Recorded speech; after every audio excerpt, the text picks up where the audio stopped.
Bienvenidos a Mastering Change. En este curso hablaremos de uno de los aspectos fundamentales de la experiencia humana, algo que nos rodea todos los días y sin embargo pocas veces nos esforzamos en entender. Hablaremos del cambio. Empezaremos por definir qué es el cambio y compartir o explorar algunos de los modelos más sencillos que existen para tratar de entenderlo y mejor aún, tratar de prepararnos ante él o tratar de crearlo. Así pues, ¿qué es el cambio? El cambio, quizá la manera más sencilla de explicarlo es esta. Es el paso de un estado a otro. Así de simple. Y sin embargo, así de simple, el cambio es aquello que siempre está sucediendo. Siempre está sucediendo alrededor de nosotros. Cambiamos nosotros, cambia nuestro entorno, cambian las estaciones, cambian los mercados, cambian las industrias, cambian las tecnologías. Y en la medida en que podamos entender cómo cambian, mejor podremos adecuarnos o mejor podremos nosotros crear cambios. La fascinación con el cambio viene desde tiempos muy antiguos. Ya en el año 500 a.C., el filósofo Heráclitos hacía una observación que se sigue escuchando hasta nuestros días. Podríamos decir que creó el primer meme o uno de los primeros memes. La única constante es el cambio. Y dime si no la has escuchado esa frase como si fuera muy actual o muy vigente. Pues tiene 2500 años y sigue repitiendo. Es porque es cierta. Lo único que siempre sucede es el cambio. Para explicar lo que eso implicaba para la actividad humana, Heráclitos decía, no habrá hombre que pueda meterse al mismo río dos veces. Es decir, que las experiencias que vives en este momento son solo de este momento presente y nada más, porque en cualquier instante la situación actual cambia. Han sido muchos los modelos que se han tratado de crear a lo largo de los años para entender el cambio. ¿Por qué? Porque la supervivencia del ser humano dependía de poder hacerlo. Modelos como voltear a ver a las estrellas, hacer constelaciones o imaginarnos constelaciones, modelos como identificar el cambio de las estaciones y modelos como el llegar al extremo de construir algo que usamos todos los días en nuestras vidas y que de acuerdo a los científicos es una ilusión. ¿Y a qué me refiero? Al tiempo.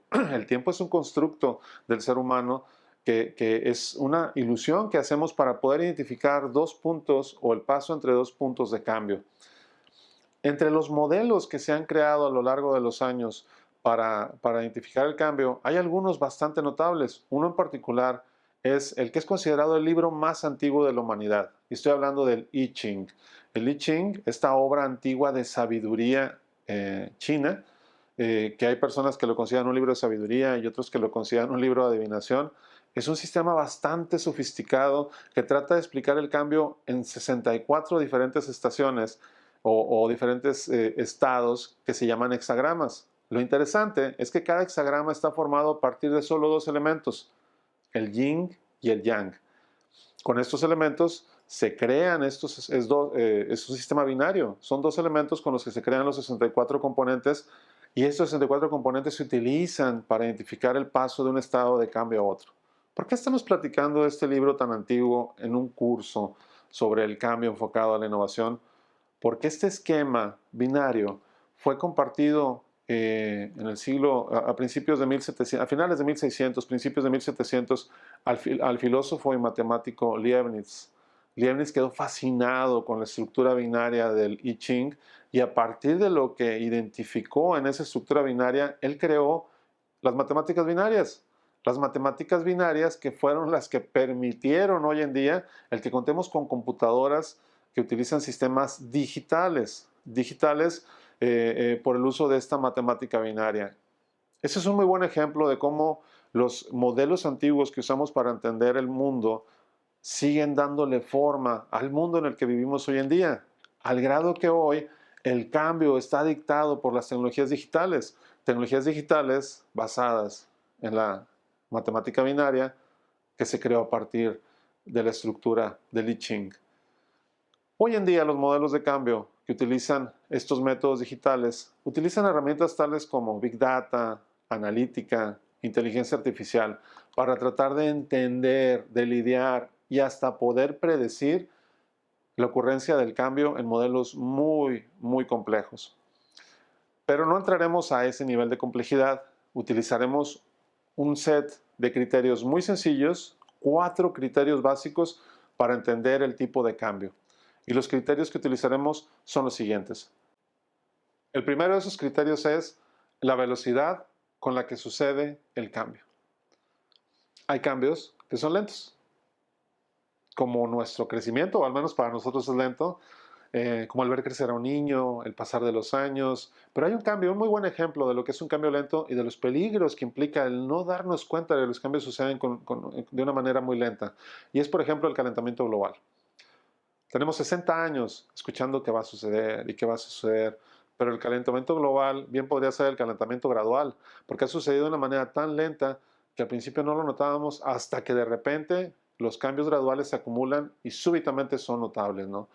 Este tipo de cambios son peligrosos porque pueden aplicar a nuestra salud, a nuestras finanzas, al bienestar económico de un país, a la operación de una empresa, de manera que si no prestamos atención a esos cambios lentos, pueden acumularse y meternos en problemas. Por otro lado están los cambios rápidos. Un muy buen ejemplo de los cambios rápidos, que son aquellos que suceden frente a nuestros ojos y los podemos identificar y podemos tomar una acción para responder a ellos. Un muy buen ejemplo es el de las tecnologías digitales, en particular, por ejemplo, los smartphones. Desde que en el 2007 se introdujo el iPhone, año con año estamos viendo cómo estas tecnologías cambian, se adecúan, salen nuevos modelos con nuevas características, salen nuevas aplicaciones, nuevas redes sociales y todos los años estamos tratando de mantenernos vigentes porque vemos que ese cambio está pasando. Después hay cambios que son tan súbitos, tan súbitos o tan rápidos que les llamamos cambios súbitos. Y un muy buen ejemplo es lo que pasó en el año 2020 con la pandemia. Un buen día escuchamos que algo estaba pasando en China y 3 meses después, de una manera súbita, porque estamos hablando a nivel global, el mundo se cierra ante este problema que se presenta casi de la noche a la mañana. Los cambios súbitos pueden ser positivos o pueden ser negativos, pero exigen que actuemos de manera rápida y contundente ante ellos. Este es el primer criterio. El segundo criterio con el que podemos tratar de entender o de explorar qué tipos de cambios hay, es aquel que tiene que ver con la cantidad de cambio que creamos. Por supuesto, cantidad de cambio que genere valor, que sea positivo. Si no creas cambio y un año volteas a ver cómo estabas un año antes y ganas lo mismo, haces lo mismo, tienes la misma cantidad de clientes, hay un problema, estamos estancados. Y no es bueno estar estancados, no es bueno quedarnos en el status quo. En cambio, si traes cambios que son pequeños, nos esforzamos por traer cambios y lo que logramos son pequeños, de lo que estamos hablando es no de cosas mejores, es decir, mejora. Mejora, y el mundo de la manufactura vive de la mejora continua, de manera constante están buscando esas mejoras que al acumularlas una tras otra, como son cambios pequeños, generan beneficios significativos. Si sigues trayendo cambio, llega un momento en que ya no hablamos de algo mejor.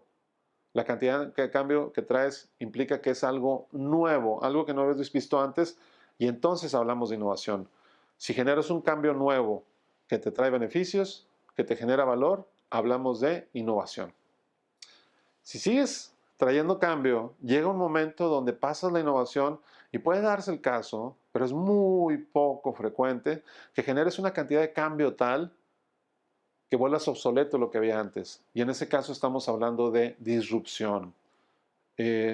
Con frecuencia escuchamos frases como queremos ideas disruptivas, pero la verdad, las compañías son muy malas, somos muy malos aceptando ideas disruptivas porque implican cambios fundamentales o enormes.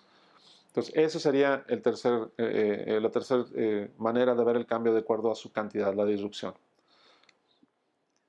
El siguiente criterio, el criterio número 3, tiene que ver con nuestro punto de vista con respecto al cambio. Entonces, lo que identificamos son cambios que vienen del entorno hacia nosotros y cómo reaccionamos a ellos, o cambios que nosotros generamos al entorno. La diferencia entre estas dos actitudes o dos puntos de vista es fundamental. Fundamental y significativa. Porque en el primero estamos hablando de reaccionar a cambios sobre los que no tenemos control, suceden fuera de nuestro control, el mundo los trae sobre nosotros. La segunda es una actitud mucho más interesante y proactiva de yo puedo generar cambio en el mundo. En el primer caso, si el cambio que el mundo genera sobre nosotros es mucho y no podemos lidiar con él, llega un momento en que nos damos por vencidos. Y el cambio puede acabar con nosotros, como lo hizo con muchos negocios durante el año de la pandemia. Cuando tenemos la posibilidad o la fortaleza para levantarnos de ese golpe tan fuerte que nos pudo generar el cambio, en ese momento lo que decimos es que tenemos resiliencia.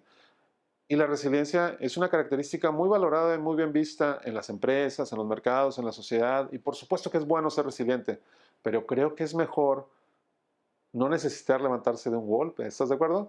Qué bueno tener la capacidad de hacerlo, pero prefiero evitar ese golpe. Por lo que conviene quizás ser un poco más, conviene ser flexible, adaptable, como las palmeras en la orilla de la playa que se flexionan ante el huracán, no como el árbol que está unos cuantos metros más adentro de tierra y es arrancado de cuajo por el viento del huracán. Estas, si te fijas, son reacciones que nosotros tenemos a los cambios de exterior. Si nosotros queremos generar cambio en el mundo, podemos recordar nuestro esquema anterior y de acuerdo a la cantidad de cambio que generamos, dices, puedo traer mejora, puedo traer innovación y si me lo propongo, puedo hacer un cambio tan grande en el mundo que podría generar una disrupción. No importa cuál, lo importante es que estás tomando una actitud completamente diferente, completamente proactiva para ser tú el que trae cambio afuera.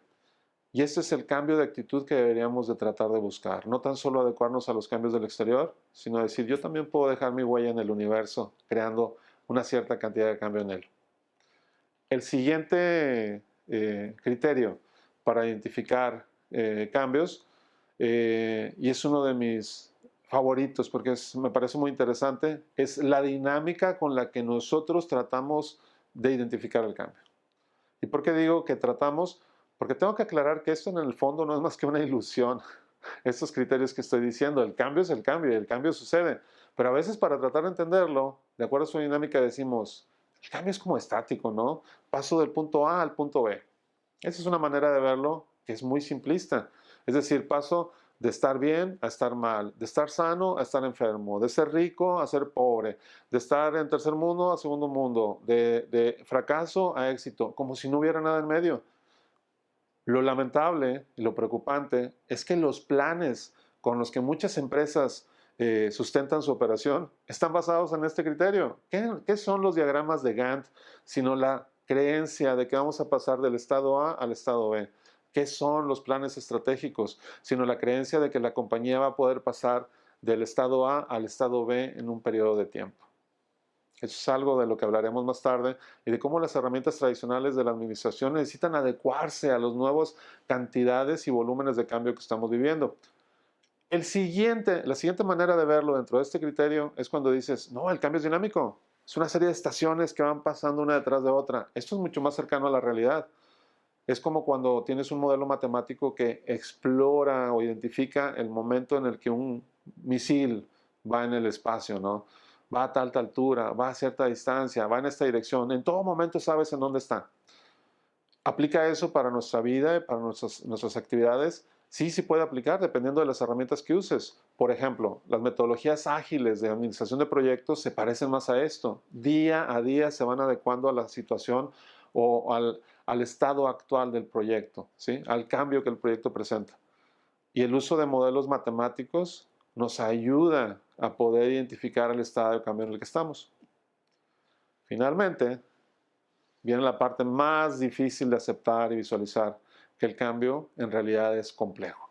Y cuando decimos que es complejo, es que tiene tantas variables que en realidad el cambio es como una especie de sistema de caos, en el que es imposible a veces saber qué va a pasar aquí o qué va a pasar allá. Y decimos, bueno, ¿de qué me sirve ver el cambio así, ver el mundo así? Porque ¿qué puedo hacer yo al respecto? Ahí es donde las nuevas tecnologías como Big Data, analítica e inteligencia artificial nos están empezando a ayudar a crear modelos, usando el pensamiento sistémico y usando estas nuevas herramientas predictivas Nos están ayudando a crear modelos para estar preparados para esta nueva manera de ver el mundo como en realidad es, como un sistema complejo. Porque el mundo es tan complejo que incluso existe una manera de llamarle, una manera llamada VUCA. VUCA es un término, es un acrónimo en inglés creado por los militares para describir las condiciones del campo de batalla. Y hoy en día se utiliza para describir las condiciones del mundo en que vivimos. Se dice que vivimos en un mundo VUCA. Este acrónimo está formado por 4 letras. Cada letra significa algo y vamos a revisar cada uno de ellos. La primera letra es la V, que viene de la volatilidad. Vivimos en un mundo que cambia mucho y muy rápido, un mundo volátil. Las cosas cambian así, volátilmente de un momento a otro. La segunda letra, la U, viene de incertidumbre en inglés, que empieza con U, incertidumbre. ¿Y la incertidumbre de qué viene? De que nunca tenemos la información completa, siempre tenemos que tomar decisiones sin estar del todo seguros de que la decisión que estamos tomando es cierta, y esto pasa cada vez más en el mundo cotidiano. La tercera letra, la C, viene de la complejidad. Vivimos en un mundo que tiene tantos elementos interconectados que a veces es difícil entenderlo, es un mundo muy complejo. Y finalmente la A viene de ambigüedad. Vivimos en un mundo donde un mismo evento puede significar cosas diferentes para diferentes personas. Es un mundo ambiguo, donde no estoy seguro si lo que yo entendí es lo mismo que te estoy comunicando a ti. De estos 4 elementos que definen el mundo VUCA, que de nuevo esta palabra se utiliza para describir la realidad de cambio en la que vivimos el día de hoy, de esos 4 elementos hay uno, que es la volatilidad, que es la que se relaciona directamente con el cambio, con la cantidad de cambio y con la velocidad de cambio. Eso es lo que nos da el que vivamos en este mundo volátil. Puede ser entonces un poco preocupante si queremos estar preparados para los cambios, el ver que el mundo es tan complejo, pero para eso existen modelos. Y uno de ellos, que vamos a explorar a detalle más adelante, es el modelo creado por un economista austriaco que nos va a servir mucho para tratar de entender cómo el cambio sucede en ciclos y cómo podemos preverlo. A final de cuentas, recuerda, estos modelos que vemos son maneras que utilizamos los seres humanos para tratar de lidiar con la complejidad del mundo en el que vivimos y con la cantidad de cambio que tenemos que enfrentar día a día.